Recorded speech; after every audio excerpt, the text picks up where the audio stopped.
This week on Inside Boulder News, Commander Scott Carpenter returns to Boulder for the park's 50th anniversary, improvements at Broadway and Euclid come to completion, and the city starts preparing for snow removal operations.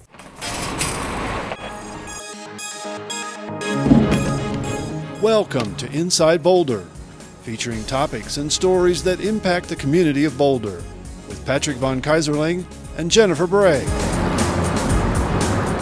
And on the news desk, Natalie Wood and Mike Benuelos bring you the stories making headlines in the community this week. Inside Boulder News starts now. Welcome to Inside Boulder News. I'm Natalie Wood. It's been 50 years since this historic space flight, but our town hasn't forgotten the accomplishments of Boulder native Scott Carpenter. The 87-year-old astronaut returned to his hometown last week to rededicate the park named after him. Around 400 spectators gathered alongside city and state officials at Scott Carpenter Park to commemorate its rededication and welcome Commander Carpenter back to Boulder. Scott Carpenter Park is one of the loved areas of Boulder. We have Commander Carpenter here with us today, who has come to honor us with his presence and also have us celebrate the rededication of Scott Carpenter Park. It was a remarkable 4-hour and 54-minute journey around the Earth. Boulder joined the rest of the world in watching Scott Carpenter pilot the Aurora 7 more than half a century ago. It brings back for me memories of when I was in second grade and was able to watch him go around the Earth on May 24th, 1962.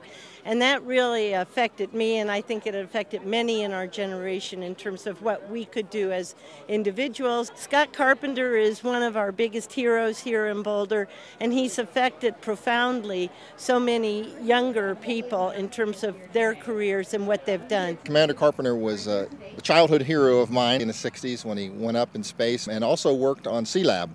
And was an aquanaut, so he's had a vast experience. Scott Carpenter Park was rededicated last week, and the Boulder-born astronaut and aquanaut took a moment to recognize the park's trademark rocket ship jungle gym.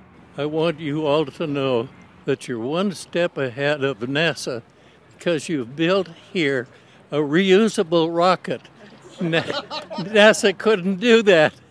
Commander Carpenter now lives in Vail, but says the Boulder Park is something he's always been grateful for. I really am honored by this whole ceremony and your presence. But what have you been waiting so long for? It's been 50 years.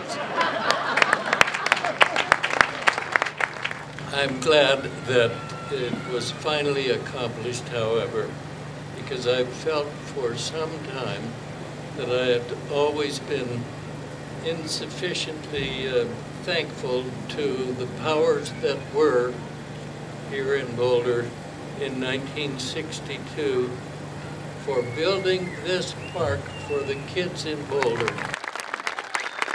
Scott Carpenter Park houses a playground, swimming pool, skate park, and lots of open space.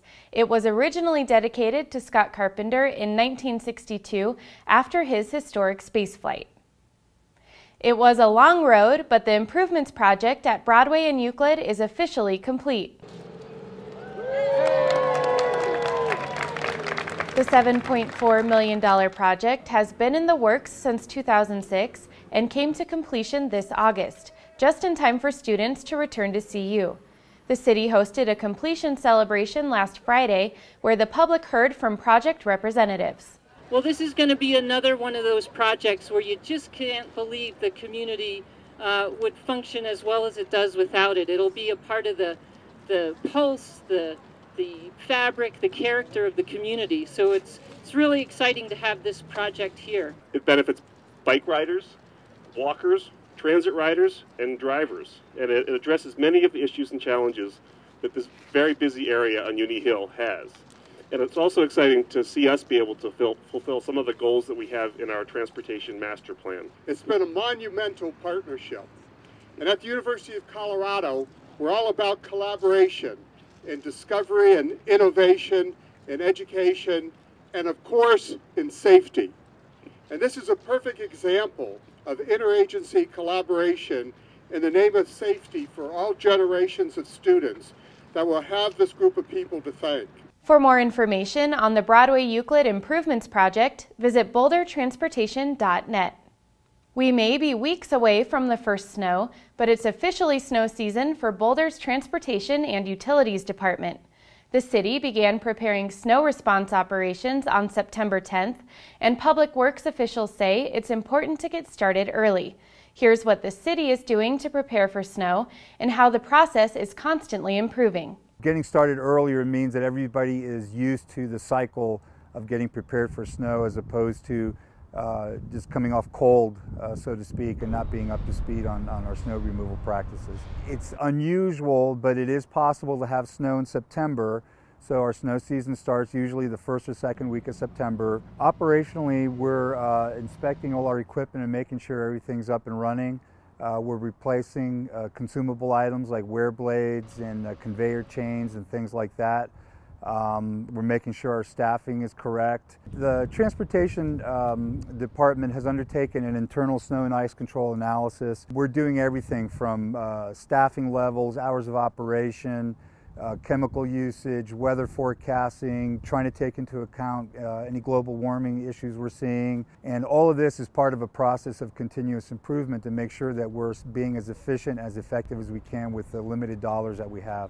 The 5-year snow and ice control analysis is expected to be completed by the end of this year. Efficiencies identified in the report will go into effect during the upcoming snow season. The 2012 London Olympics may be over, but Boulder got to relive some of the excitement this week with a visit from Olympic gymnast John Orozco. Orozco competed on the U.S. men's Olympic team this year and is also the 2012 Visa National Gymnastics champion. He stopped by North Boulder Rec Center on Wednesday to talk about his career and experience competing in the Olympics. It was a fitting visit for a recreation department that offers renowned gymnastics programs. We have a huge program. We have about 1,200 kids from 2.5 years old to 18, and we have a boys team and a girls team. We do birthday parties, open gym. It's a huge program, beginners through advanced level gymnasts. It's really great for them to see someone who's gotten to where their dreams are, because he started where they did, just came into the gym and tried it out, and he's made it all the way to the Olympics. So it just kind of gives them a taste of what's possible. If your goals and dreams mean that much to you, you can be a little more dedicated and make sure that you'll do anything you can to make it happen. For the kids just getting started, I would say just to remember why you're doing it. You know, remember to have fun all the time, because you don't want to invest your life in a sport that you don't love. So make sure you're always having fun. Make sure you're having a good time when you're in the gym. Orozco's visit was part of the Kellogg's Tour of Gymnastics Champions. He trains at the U.S. Olympic Training Center in Colorado Springs. Thanks for watching Inside Boulder News. Stay in touch with us on Facebook by submitting news tips and questions. Just search for City of Boulder Channel 8. More Inside Boulder is next.